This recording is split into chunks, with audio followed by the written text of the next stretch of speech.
Good morning. How are you this morning? Awesome. Awesome. Welcome.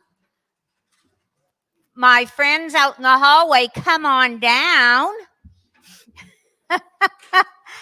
It's amazing how the seats fill up when people come in from out in the other room. And I know that they're visiting. So, good morning to those of you online. I hope that you're comfy, have your beverage of choice, and are ready for a wonderful service today. I'm very excited. We have a wonderful guest speaker today. And so, I am Reverend Pat Besby. I am the lead minister here, and it is my joy to welcome you. And one of my little things that I like to do on Sunday morning is to give those of you online who are not here in my area a weather update. And it's becoming a rut because every week I tell you the weather is beautiful. And once again, it is. Today is in the low 70s, sunny, sunny, sunny, no humidity. I know you want to be here. For those of you that are down south, you want to be here because it is absolutely gorgeous. So that's the weather update. So let us stand as we begin by singing and opening up our hearts even more than they are. And for those of you sitting in your chairs, belt it out.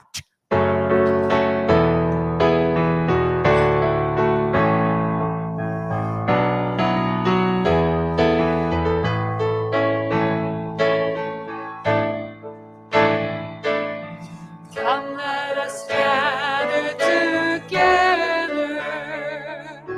This is a place of God. We come together as people of prayer. This is a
And there are many places in our world right now that love is needed. So we just give thanks that we know that love is the healing balm. We know that love is the answer. And we know that we are love in expression. So for that and so much more, we say thank you, God. Thank you, God. And so it is, and we let it be. Amen. Amen. Wow. Well, welcome again. I always love it when I open my eyes and see more people. I also want to make mention of the flowers. We have a wonderful lady who does the cleaning for us. And she always and floral design is one of her backgrounds. So she always has these beautiful flowers. I have some on my desk. And so I want to just give a shout out to Joni Grady because she is a cleaning extraordinaire. I have a couple of other shout outs I want to give too. If you have been here for the last few weeks, you've heard me asking for some folks to step into service for an event that we were going to do last Friday night for Sebago Lakes Region Fuller Center, which our community is a founding member of. Well, we went to the Sea Dogs game. And it was so much fun. And I just want to have a shout out to the people in this room and those that helped with that. Betty Lou was there with us. Betty Lou, not only is she a member of this community, but she also serves on the board for Sebago Lakes Region Fuller Center, as I do. But we had Pam Mills with us. We had Jer Roberts with us. We had Linda Cook with us. And we had Pam, I said Pam. Who else did we have? Oh, Bonnie Dalrymple. Right. So those were the people that showed up, and we had such a good time. We were told, and this doesn't surprise me, but we were the best that they'd had yet in that job. Now, they've only had 2 groups. Oh, but it was fun. And service is always about fun, and it's about connecting. And that was what this was all about for us. So very happy about that. So let us stand as we say together our invocation. Together, there is only one presence and one power in the universe and in my life, God, the good, omnipotent. And you know, we can put in that word for God anything that your name for God is. It could be love. It could be Holy Spirit. It could be whatever it works for you. And then we have a vision statement. And that vision is centered in divine love. We celebrate a spiritually transformed world. Centered in that space of love, we see, because we become it, a world where there's kindness and respect and love and helping hands. When we are that, that is what we're going to see. And we have a mission statement that we live by, and that is Unity Center for Spiritual Growth reaches in to reach out through education, service, and creation of community. And just look at our Sunday morning fulfills that mission, because we're here to serve one another. Even though you're not actively in service, you are in service just being here, because you don't know what you might say to somebody was exactly what they needed to hear. So we are in service all the time. And then, of course, there's education, because whatever is being put out is part of a growing experience, and then community. So we live our mission every single week. And then we have core values that we live by, and they are, we are loving, we are accepting, we are authentic, we are transformative, we are soul-centric, we are compassionate, and we are welcoming. And that is the truth about us.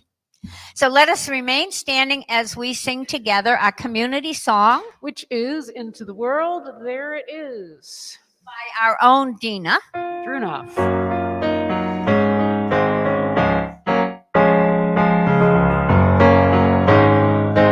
We bring our hearts into the world. We bring our hearts into the world. Trusting the way will be shown every day. We bring our hearts into the world. We bring our hearts into the world. We speak our truth into the world. We speak our truth into the world.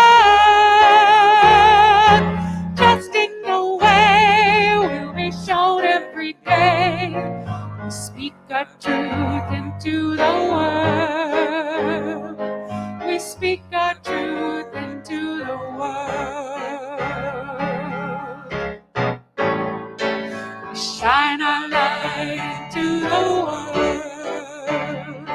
We shine our light into the world. Trusting the way will be shown every day. We shine our light into the world. We shine our light into the world.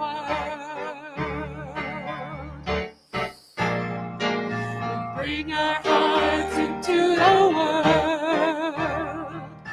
We bring our hearts into the world. Trusting the way will be shown every day. We bring our hearts into the world. We bring our hearts into the world.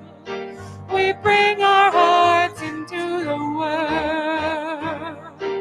We bring our hearts into the world. Please be seated. And you know, as we were singing that song, I thought that song is how we see a spiritually transformed world.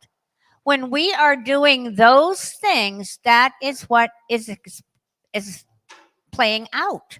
I love that. Thank you, Dina. Okay, this is the time in the service we get to find out who is with us for the very first time. Now, do not be afraid that I'm going to ask you to say anything or even give your name. That's not going to happen. But what I do want is for you to raise your hand so that we can give you a welcome packet. And I know we have some first timers here. So please raise your hand and let us give you a welcome packet. Anybody here for yes? All right. See? There. Yay. Thank you.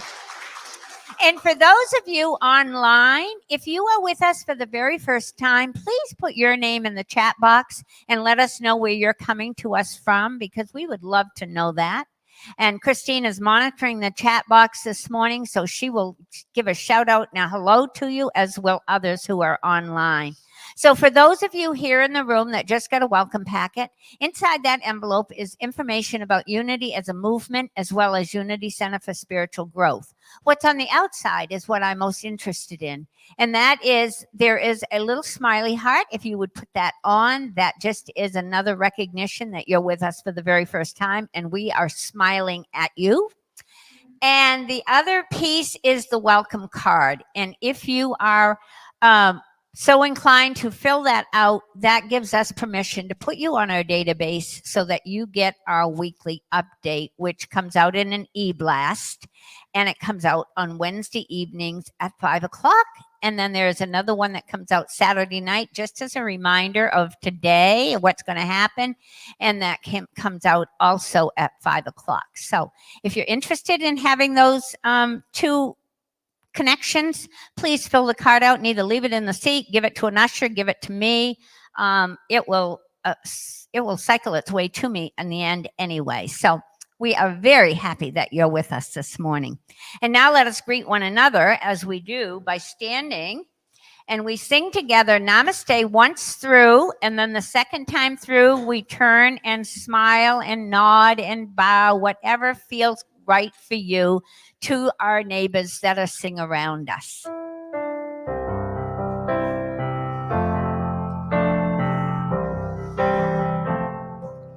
Namaste, namaste. My heart sings namaste. The Christ in me, behold.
be seated.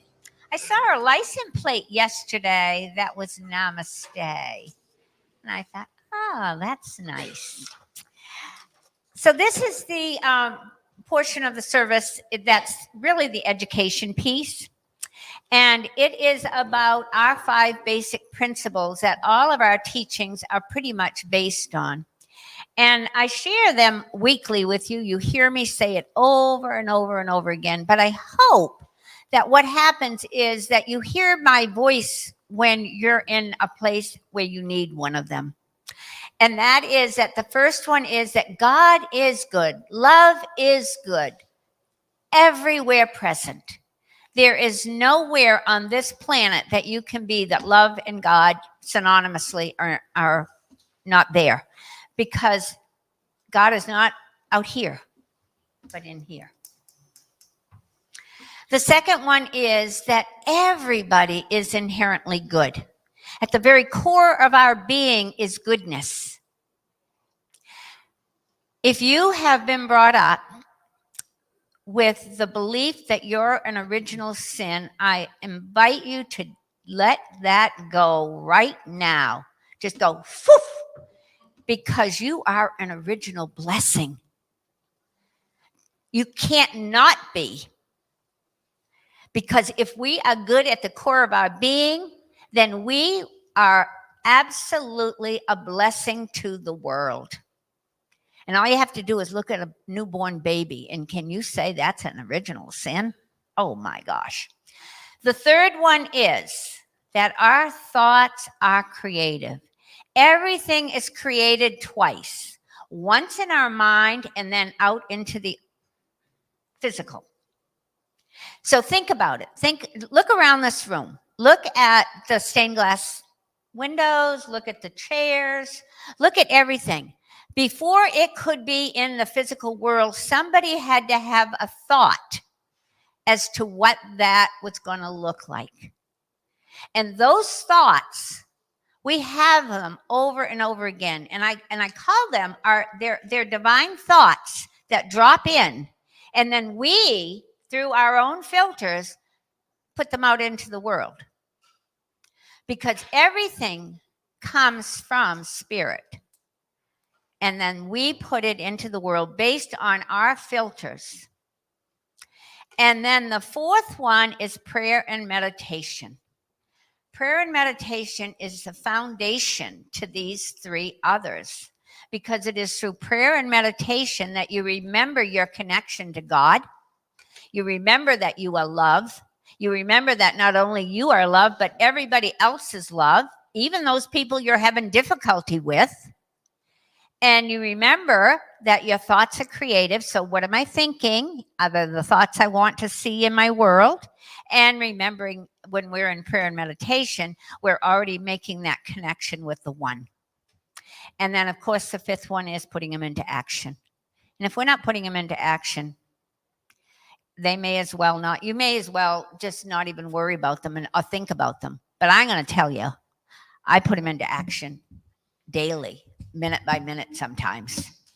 So this is a part of the service that I ask you to share with us how you've put them into action in your life this week. Does anybody have a story that they would like to share? Thing? Yes, Suzanne. If you can. If not, I can hand you the mic. Which would you prefer? Okay. Thank you so much. Well, my story this week is that I have a friend. I do homelessness. I volunteer for homelessness advocacy work. Sure. So I have a friend who has a situation where he is needed to leave his place of residence. And so, I opened up what I could to him, which would be my apartment. And so I have been continually praying that he will be given the assistance that he needs to rectify his situation and have support and to be able to not be homeless. So I've been doing that work this week. And then I was at a kindness circle Saturday morning at the Deering Oaks. And I left to go over to a couple of the vendors to get some things. And we were talking about, kindness and love. And I immediately was met by two ladies with those wonderful front snugglies where they had looked like very, very young babies right on the front. And they said hello to me and allowed me to greet the babies and, to tell them, thank you so much for sharing your blessing with me. It's a real honor. So that's what I've been up to. Beautiful, Suzanne. Thank you. Mimo. Look at you. Look at you, Miss Mimo.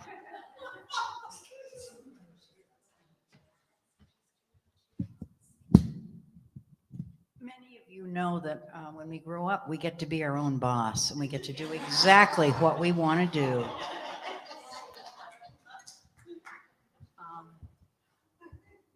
Some of you know that I've been doing a lot of healing work and recovery work for these many years. And yesterday I had a new sponsee with me, and I have had 4 people ask me to sponsor them. And at first I was quite taken aback because for many years I didn't feel worthy when I came here. I didn't stand up for the first time or the second time or the third time because I didn't feel I was worthy in so many ways. That's changed. And I realized that these principles and all of the unity attunements, all of the energies, all of the love can come through me as a conduit. So I don't have a lot of words for it, but I'm very grateful that I do have something to offer. And so that's a new experience for me. And it's wonderful because as I give, I receive from these people. Thank you. I am complete. Thank you, Mimo. Yeah. And it's a good reminder, Mimo has the prayer stole on, and she is our prayer partner today. So if you would like individual prayer at the conclusion of the service, she is your go-to person. All right. Well, thank you both for your shares. And again, it's a wonderful way for us to hear how other people are using these principles to better their own lives. But in both situations, it was you were giving it out. You were sharing it with other people, and that is what it's all about. We are the light of the world, and we need to keep our light shining brightly. So now we're going to shift gears, and I'm going to invite up to the platform Matt Purinton. Matt is our daily word reader today, and we are delighted to see you, Matt. Matt also facilitates A Course in Miracles on the 2nd and 4th Sunday of the month, and that's this week. Good morning, everyone. Oh, thank goodness for large print. Excellent. All right, so today's word is holy. I discover holiness everywhere and in everyone. There are certain places I visit where the presence of God feels especially near, places that feel holy. These may include churches and other houses of worship, shrines, favorite places in nature, any destination where I become vividly aware of the divine presence is holy ground. I remember these words from the Prayer for Protection by Unity poet James Dillett Freeman. Wherever I am, God is. The divine presence I know lives within me. It is the true essence of my life and of every life. Today, my understanding expands. I discover the divine presence all around me and find holiness everywhere. Every person is a holy being. Every place is holy ground. And from Genesis 28:16, then Jacob woke from his sleep and said, surely the Lord is in this place, and I did not know it. Thank you, Matt. And before I invite Dina to open the talk with her music, I want to introduce our speaker today. I am so excited. I asked Kim about a year ago to speak, and it wasn't the right time. And so again, I asked her this year, and it was the right time.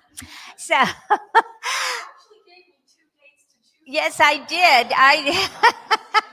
And Kim, the things that I want you to know about Kim are not her accolades, because there are many of those, but it's about who she is as a person. Kim is the chair of our board, and she is probably one of the kindest, most dedicated and respectful people that I know. She is always there to be counted on. She is always having an insight. Her delivery, and you'll see this today, I know, her delivery of information is always coming from the kindest and the most gentle place. So I'm not going to, I mean, the things that you'll learn about Kim probably, because she is going to be talking a little bit about her profession, but it's about the person that I really want you to know. And she is the epitome of grace and ease. Kim Copperthwaite. Yeah. Thank you. Yeah. So Dina will sing, and then Kim, you're next. This is a song by Shelley Jackson Denham.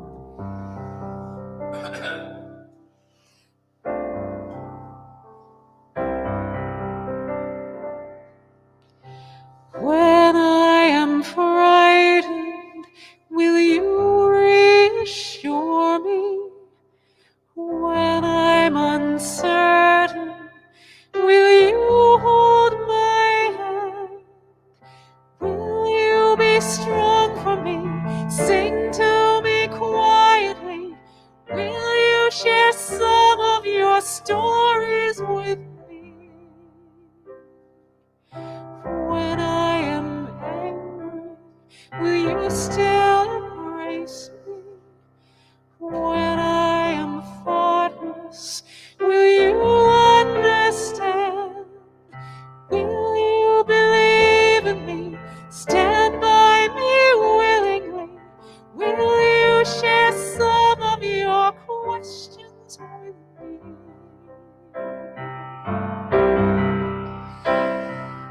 If you will show me compassion, that I may learn to care as you do, that I may learn to care.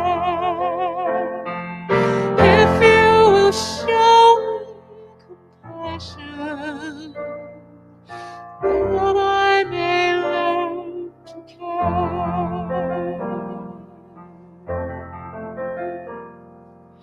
When I am troubled, will you listen to me? When I am lonely, will you be my friend? Will you be there for me? Comfort me tenderly. Will you share some of your feelings with me? If you will show me commitment, that I may learn to love as you do, that I may learn to love. If you will show me commitment, that I may learn to love as you do, that I may learn to love, that I may learn to love.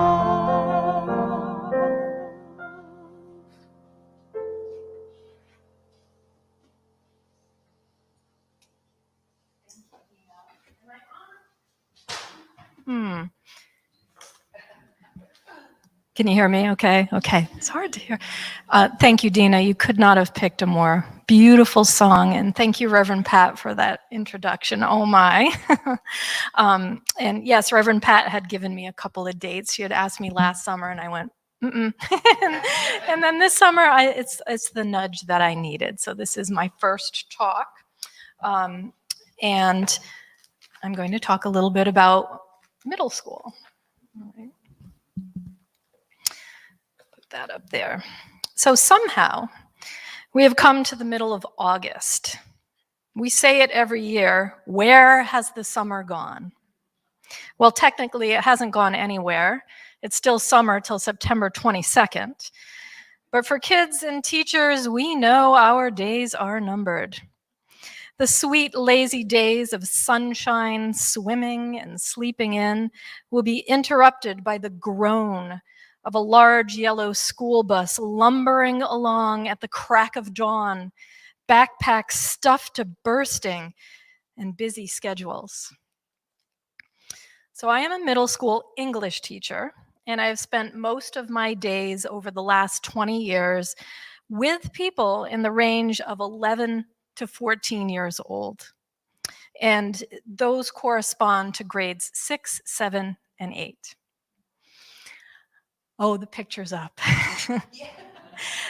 Christine Wolf found this picture and she said, will that work? And I went, oh yeah. Yeah, that'll work. That's middle school. It looks like you have everything under control. So there is our teacher standing like this, and an administrator going, yep, good, and out of there, letting the teacher.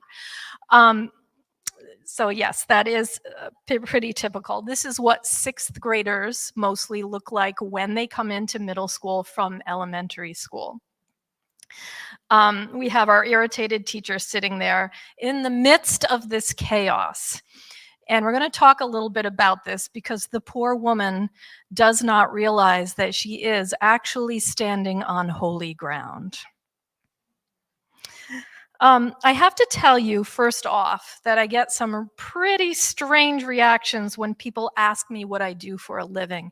And it's not so much when I say I'm a teacher, it's when I say specifically that I'm a middle school teacher. So it goes something like this. Someone will come up to me and say, what do you do? And I say, I'm a teacher. And they say, oh, what grade? And I say, well, 6, sometimes I teach 7, sometimes 8, you know, the middle school years. And the person's voice drops an octave and they go, oh, that age. One time, when I told a woman I had just met that I taught middle school, she just stared blankly at me and went, oh my God, why?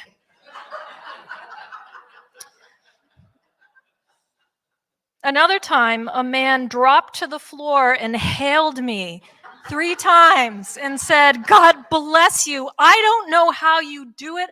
I can't even stand my own kid at this age. I have even had somebody say to me, I couldn't stand myself at that age. So middle school teachers are a unique breed.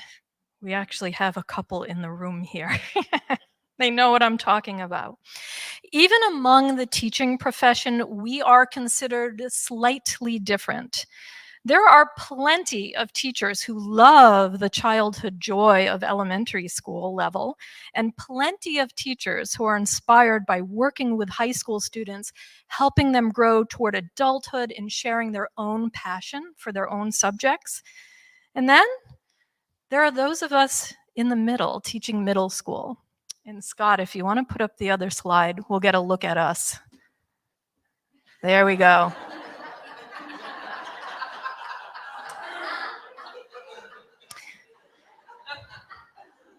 True, right, Janet? So we middle school teachers are warriors of the chaos. We are warriors of the weird. We are warriors of the unexpected. We stand as brave leaders of a motley bunch of humans that are leaving the known lands of their childhood and forging their way into new territory. The road is tumultuous, and the young humans are awkward in their new armor, their new bodies. And these bodies are literally growing inches and pounds and hair at an unbelievable rate. They laugh, they cry, they shout, they mumble. They are mean, they are sweet, They are the best of friends, and they are the worst of friends. They bleed, they faint, they sometimes punch each other, they lie, they feel remorse, and then they work so hard to make it better, sometimes all in one day. Their brains, along with their bodies, are going through unbelievable growth as well. And I have the next slide up here that is a chart that I like to show teachers because we have to be so aware of how their brains are changing and where they're at this age. I don't know if you could see all of it, but middle school students typically have an attention span of 10 to 12 minutes. I think we can push it maybe to 15 by 8th grade, but we know that when we have to plan our lessons. Oh, this one, adolescents misinterpret emotions and instructions 40% of the time. The brain growth between the ages of 10 and 15 are the most of our whole human development, the most of our lifetime. And sleep is really important. They can only retain 5 to 7 bits of information. I almost see, as they get into middle school, almost a decline from when they were children. They seem to be able to handle a little bit more, and then their brains go kablooey a bit. The brains become clumsy. The brain trips over itself. It forgets, it misfires, and it misinterprets. Most days, teaching middle school is very hard work. Students come into our classroom at a variety of learning levels, some with individual plans for learning disabilities, physical disabilities, behavioral disorders, giftedness, family trauma, and more recently, in my experience, students whose home countries have been torn apart by war, who have traveled across continents and arrived with only a handful of English words in my classroom. They say, hello, okay, thank you, bathroom, please, and I love you. And then, of course, you take all of this and mix all the disruption and uncertainty of COVID-19, masks, kids missing gobs of school while they quarantine, anxious parents, remote learning, celebrities slapping one another, murder hornets, monkeypox, war in Ukraine, and middle school kids are tuned into all of this on social media, hearing their parents, and it's very much on their minds. You may wonder how we teachers keep on keeping on. Well, we do. We arrive in our classrooms toting large bags and travel mugs filled with coffee. We flip on the lights and say, good morning. For me, I work on staying in the perspective that I only have control over setting up some systems of organization and order, creating lessons that I hope are engaging and meaningful, and then meeting the students where they are, however they arrive. It's been hard during the pandemic, but I have to say that I think out of all the grade levels that we middle school teachers may have weathered it the best. As warriors of chaos, we are used to the unexpected, and we stand on chaotic, holy ground for all of our days of teaching. Middle school students are at a powerful stage in human development, and it is a door we have all walked through. It is that crossroads of the child's self learning to navigate the human challenges of the adult outer world. And across all cultures and religions, and in stories and throughout literature, this stage of human development is recognized as one of conflict, turmoil, and challenges. But Carl Jung said that in every chaos there is a cosmos, and in every disorder a secret order. And that is why I call this the holy chaos of middle school. And realizing this keeps me going on. If you would, picture with me a cross or two lines intersecting. The earliest form of the cross that we think of in history is the Egyptian Ankh, and that's the cross with the little circle almost at the top, or the loop. And there are several interpretations of this cross, what it means. But the most consistent interpretation and what it represents in hieroglyphs is that it means life or breath of life. In unity, the cross is often interpreted metaphysically as an intersection of the divine mind with the mind of the flesh, or our human ego, or our earthly experience. So I have to always picture this, and I sometimes get it backwards, but the idea is that the horizontal line is the current of the spiritual or divine mind. The vertical on the cross is the mind of the flesh, is what Charles Fillmore called it, human thinking, the outer world. And living in the cross section with the inner spirit or inner self driving the experience is where we stand and where we are as human beings. We stand here, hopefully in our current, while being aware of the outer world. If you can remember as a child, even if it's just a small memory, you may be able to remember a blissful flow where time did not exist, and you were naturally drawn to that which gave you joy and wonder, and you were repelled by that you were just not interested in. And if you were lucky, there was someone in your home life and people at school that guided you and kept you safe in that world. When we start reaching adolescence, that human world, represented by the vertical line, becomes prominent. It seems to interrupt the blissful horizontal flow of childhood. We become aware of our bodies, the social order within our communities, and where we fit in that social order, just as everything is biologically exploding in our bodies and our minds.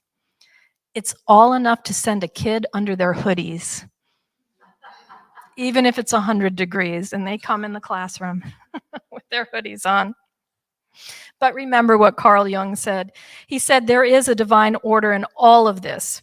When we learn to live fully in the outer world and also hold true to our spirit or our inner selves, which we knew more closely in childhood, then that is when we become functional adults.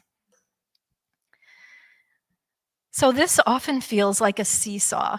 And I have a memory when I was a kid in a park that was right by our home, by the ocean. We had these giant old seesaws, I think from my grandfather's day. They were real long, heavy wooden seesaws.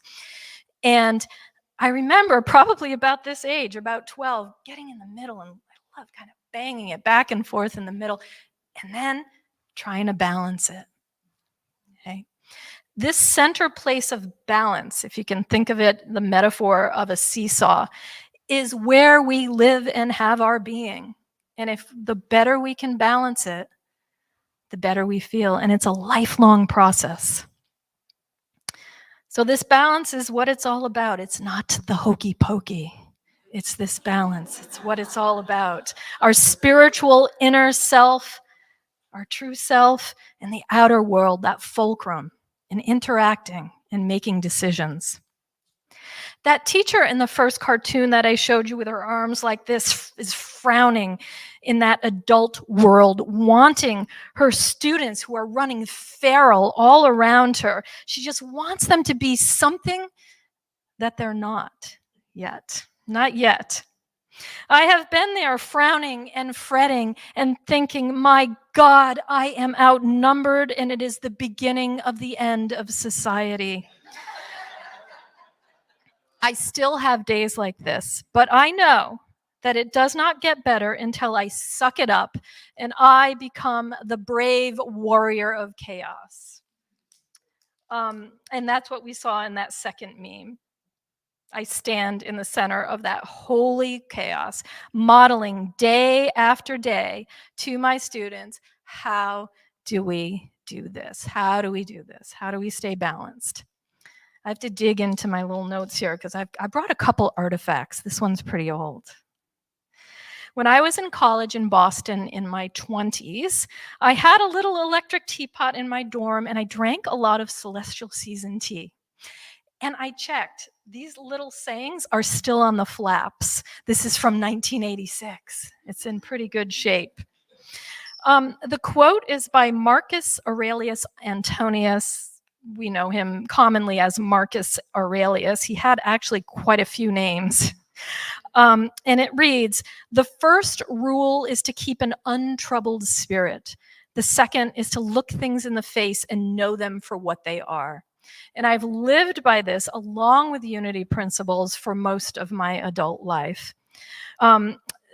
Marcus lived from 121 AD to 180 AD. He served as Roman emperor. He served a little over a decade. He's known as the last benevolent emperor and the last emperor of a more peaceful Roman Empire. He was well educated. He was given up for adoption to a very well educated, very politically connected family. And he studied philosophy. He was a philosopher. He's known as the philosophy king. And he had not been trained in war, yet he had to deal with a lot of trouble. Barbarians from the north trying to invade, Parthians to the east trying to kick up a war, and then, of course, a plague. Oh, look, a page of my notes has disappeared. All right, well, we'll keep going. And my point with Marcus is, and you might be familiar if you've ever studied him, his meditations. He wrote a book. He didn't write a book, actually. He wrote and wrote and wrote to himself. And if you look at some of these writings, it's all about this middle place. First, keep I gotta go this way, an untroubled spirit. Look things in the face and know them for what they are in the outer world. And it seems that he wrote them to himself. They were published later into a book. Scholars are not sure he ever intended them to be published in a book, but he wrote constantly to himself. I think they were his own meditations. So let's look at this. The first rule is to keep an untroubled spirit. I have a lot of practices in my classroom that I teach my students. And I won't go over them all for the sake of time. You know, when you prepare these, you have so much to say. But I want to share a couple with you. One of them in my classroom is a no judgment zone. It is a no judgment zone. And I work with students, it's an English language arts class, on really authentically expressing themselves and then doing projects and presenting. Even if they're not ready, even if they stink, we just roll with it. We have sharing protocols. We just do a lot of informal sharing of ourselves, and I work really hard with them to create a safe community. Sometimes when kids are late or flopped over on their desk, I just kind of roll with it. It's part of the chaos. If they're late, I say, "Hey, how are you?" Not, "You're late." Let's see. So let's take a look at that second thing, to look things in the face and know them for what they are, because I have another slide to show you. I think this is the one with the chairs, if we have this one. All right. So middle school kids are pranksters, and they play with physics, and it's really part of their development of figuring out, I think I'm funny, let's give this a try. They're not, but they think they are. And then physically, one time I was teaching, we did a lesson, the kids left, was getting ready for the next group, and there was an entire whirligig made out of paper on top of the heating vent. I don't know when this child had time to do this. I've had fruit and vegetable people sculptures left on my desk. I came back from lunch once, to this, the entire room. The patience it took to balance the chairs like this and then sneak out was amazing. It's part of just who they are. They lie. They don't know why they lie. I ask them, why did you lie? They say, We talk about the lie. We talk about, well, then just forgive yourself and let's make it better. I have kids that are crummy spellers. We talk about that. We do some spelling and I say, acknowledge it. I'm a crummy speller. I need help. I have some artifacts to share with you before we go into meditation, because last school year was probably the most difficult of my teaching life. I felt like a complete flop. The kids did not make the progress that I wanted to, and I just felt like, oh God, dear Lord, what was that year? And I sent the kids off on the yellow school buses, and I came back to my room, which was a mess. And on my desk, I found some little things. And I said, oh, okay. I think I did okay. I had, at least for a couple of kids. This was a boy, one of my new Mainers that came, and he was in the recycle bin, and scissors were flying. And he made me a palm tree. And he said, hello, teacher, you are the best in the world.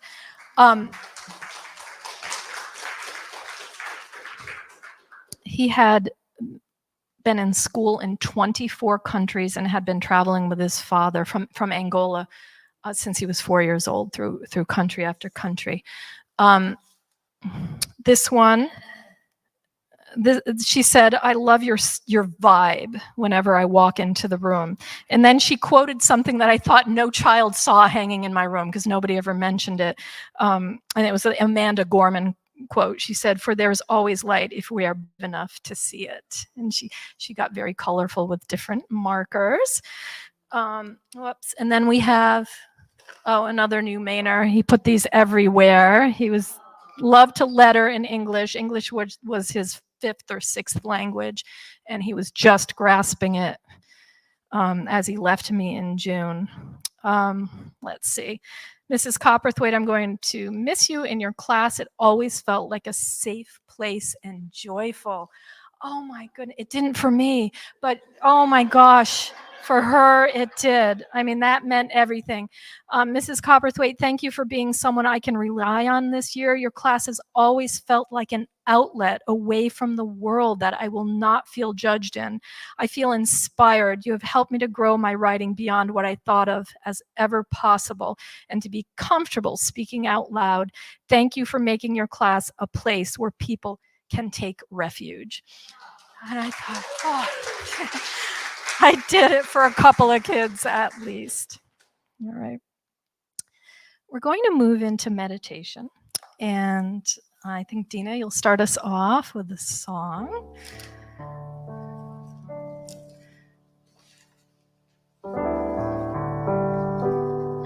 Oops, there it goes. Thank you. When I'm quiet and pray, I open my heart. I open my heart. When I'm quiet and pray, I open my heart. Hallelujah.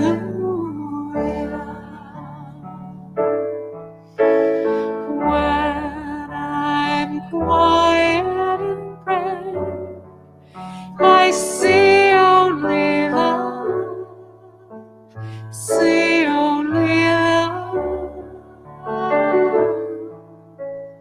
When I'm quiet and pray, I see only love.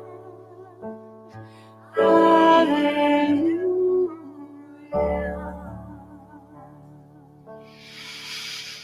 And if you feel comfortable, you can close your eyes and take a deep breath in. And take that breath right in through your heart.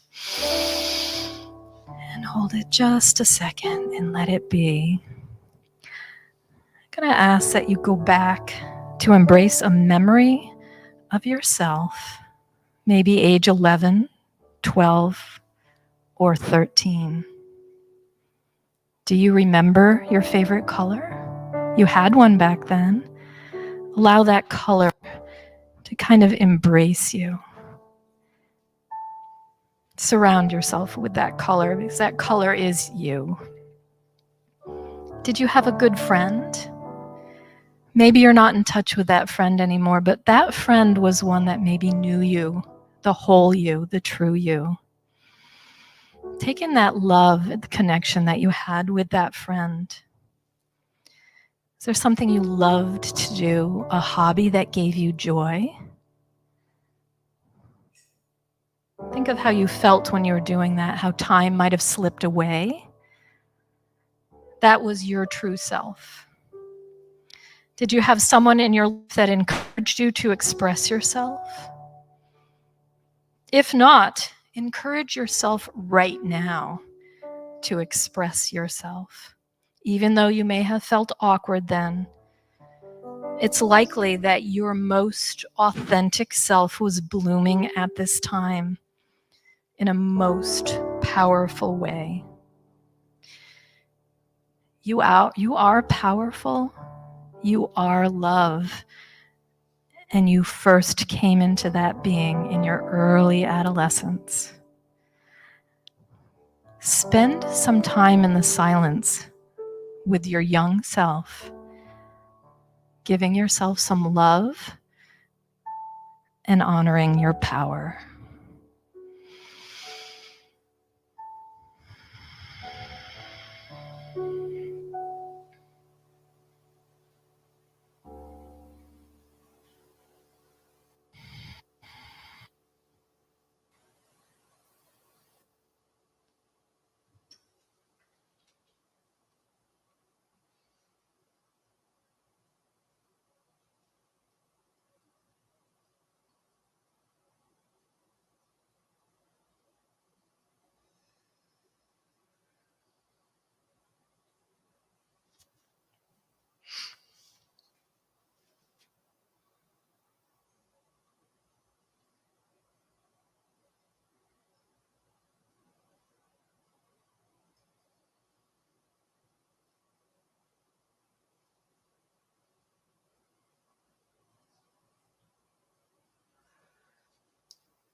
And take another deep breath in with me, coming in through your heart.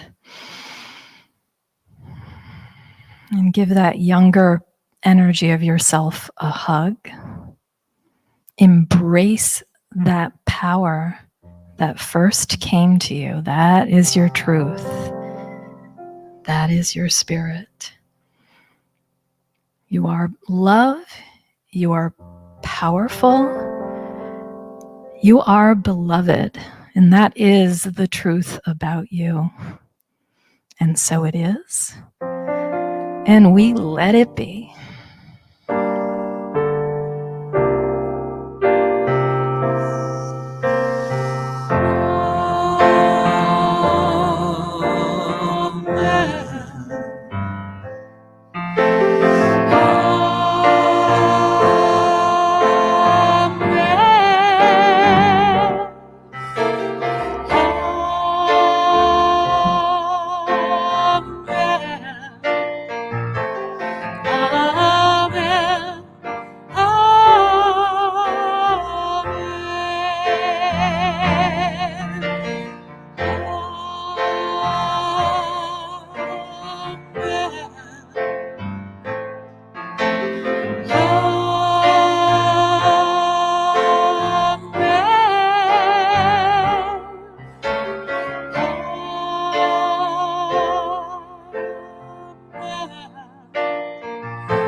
So let's give a round of applause to Miss Kim. Yes. Wow. Awesome. Awesome. So I just have to share, when you took us into meditation, Kim, I found myself at my friend Janice's house. I was in her house. I could go through every room. I haven't thought about this in years. And watching Dick Clark and American Bandstand on the summer days. And we would have tuna fish sandwiches almost every single day. But I haven't thought about that in a long time. So thank you for that. Oh my gosh. Gives me chills just thinking about it. Whoa. Yeah. So could I have that sheet of paper? I meant to bring it. I took it out of my, I just need the paper. That's all right. Thank you, honey. Because I want to share what's going on, because there's lots going on here. As I mentioned when Matt came up, A Course in Miracles is happening in here at 11:30. The vigil today is happening. The heat has broken, so the vigil is back at 2:02 and 3:02 at 11:30. And Silent Saturday is next week. Right here, if you want some quiet time, if you need to get in touch with that younger person in yourself, here's the place to come from 9:30 until noon. And if you want to stay later, you can, but that's the designated time. But it is a wonderful time to come and just be. I am very excited. We have an event that's going to happen on Friday, the 26th, right here in this room at 7 o'clock. And it is a one-woman play with a New York actress, Susan Stein. And the play is called Eddie. And it's a play about Eddie Hillesum. Eddie Hillesum was a Jewish girl during the Holocaust. And I saw this play in 2013, and I've never forgotten it. That was how moving it was. And we were supposed to have Susan here a year ago, but you know what that's about. And so she just contacted me and said, I'm coming to Maine. Do you think we could make that work? So I'm inviting you to invite your friends, because you will not want to miss this. She will do the play, and then there will be a time for Q&A afterwards. So this is, and if you don't know about Eddie Hillesum, check her out. And you can check Susan out at eddieproject.org. But it is a must. And that kicks off our anniversary weekend, because our 85th anniversary is that Sunday. And it is going to be a fun day. It starts right here at 10 o'clock. And it's not going to be a service like what you normally get on Sunday morning. We will have Wiley Beveridge will be back with us. Wiley and Dina will be pairing up again. Reverend Jesse James, who I followed, will be here. Reverend Brenda Frost, who was here many years ago, will be here. So there is going to be a lot of weaving of our history. 85 years we have been in existence here in Maine. And so don't miss that. And it will be followed by a lovely lunch. Then it just keeps getting better. In September starts off normally, but towards the end of September, there is going to be a free Zoom training or event with Sue Vitna. And many of you know Sue. She is so talented. She's written a book. She's an artist. And she is going to do an introduction to the human design. And the human design is like an astrological aspect of yourself. In Heart Thoughts, you will see where you can go and download your chart. And she's going to be doing a little bit of an intro to that. But what it's leading up to is a women's retreat in October. And that's going to be the 21st and 22nd, and it's going to be right here. Friday night will be potluck, fire circle, drumming. Then you go home, you come back Saturday morning, and all day Saturday we'll be working with this human design chart. All of this is showing up in Heart Thoughts. It's going to be so much fun. So those are the things that are happening. Of course, always check Heart Thoughts, check the website, because things are moving just like this. And I feel like sometimes I got too many plates spinning all at the same time, but it's getting done. So that's all that matters. So those are the things that are happening. And now is the time that we receive our tithes and offerings. And remember, if you've been with us for the last couple of weeks or seen Heart Thoughts, we are inviting 85 angels to support our 85th by giving an additional donation of $85. And so far, we are about a quarter of the way there, and we are very excited about that. So if you feel so inclined to give an additional $85 and be one of our angels, we would love that. And so now let us say our offering statement together. Divine love flowing from me blesses and multiplies all that I have, all that I give, and all that I receive. Thank you, God, for the joy of giving. While the offering is being taken, please join us in singing Blessing to the World. Do it the way that we were understood. The way that we were understood. Oh, and you do know that you're going to come down and take and put your offering in the bowl if you're giving, and come anyway if you're not, and take an affirmation.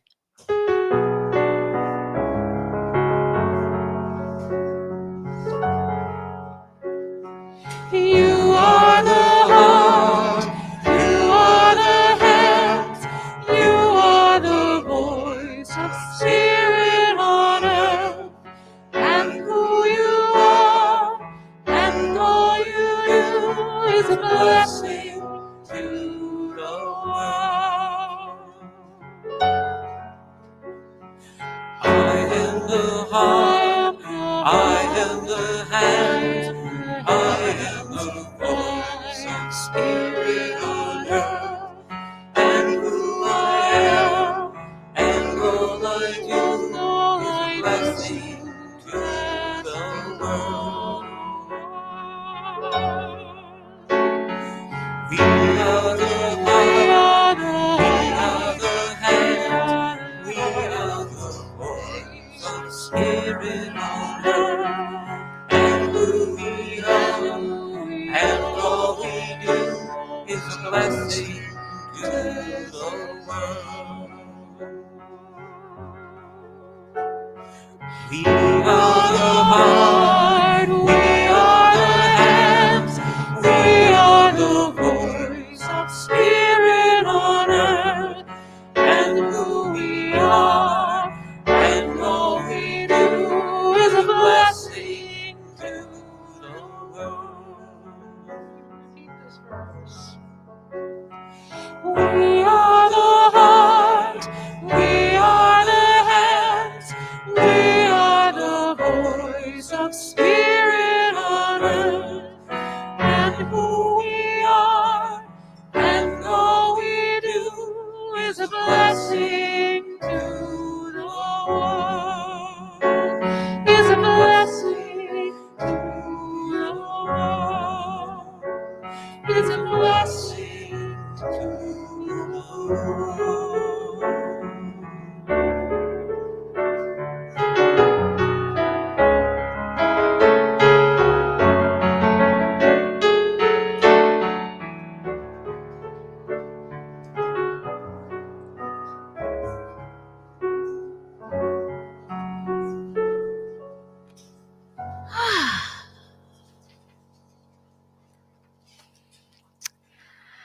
So we bless these tithes and offerings, knowing that they go forth to continue to support this ministry for the next 85 years.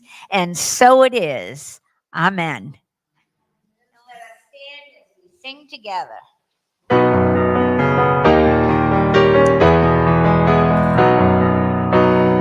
Oh, kids are coming. Oh, hold it, hold it, hold it.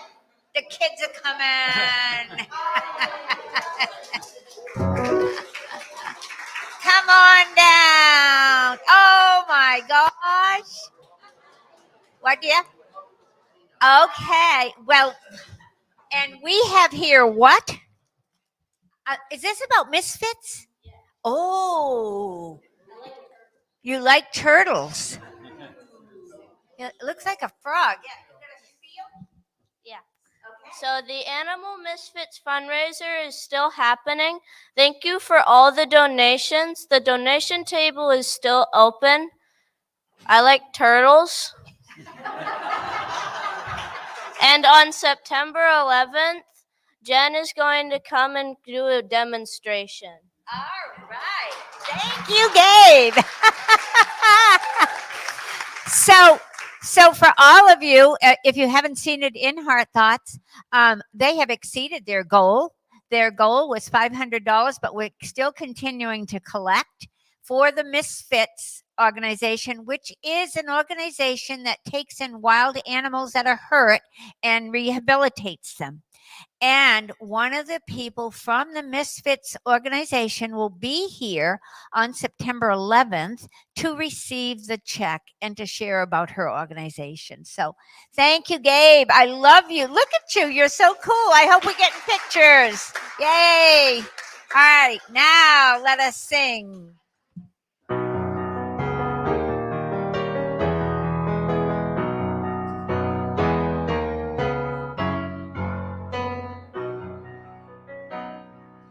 Let there be peace on earth, and let it begin with me.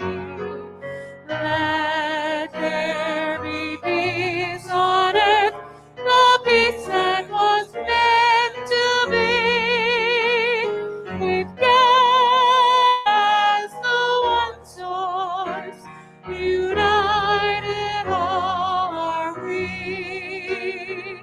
Let us walk with each other in perfect harmony. Let peace begin with me. Let this be the moment now. With every step I take, let this be my joyous vow, to take each moment and live each moment in peace eternally. Let there be peace on earth, and let it begin with me. Please join me as we say together the prayer for protection. The light of God surrounds us. We are the light. The love of God enfolds us. We are the love. The power of God protects us. We are the power. And the presence of God watches over us. We are the presence. Wherever we are, God is, and all is well. And for those of you online, if you're still online with us, you can donate to the Misfits. Just go to PayPal, and there's a place where you can designate that it's for the Misfits Fund. So welcome. So glad to see everybody today. Have a beautiful day and a wonderful week.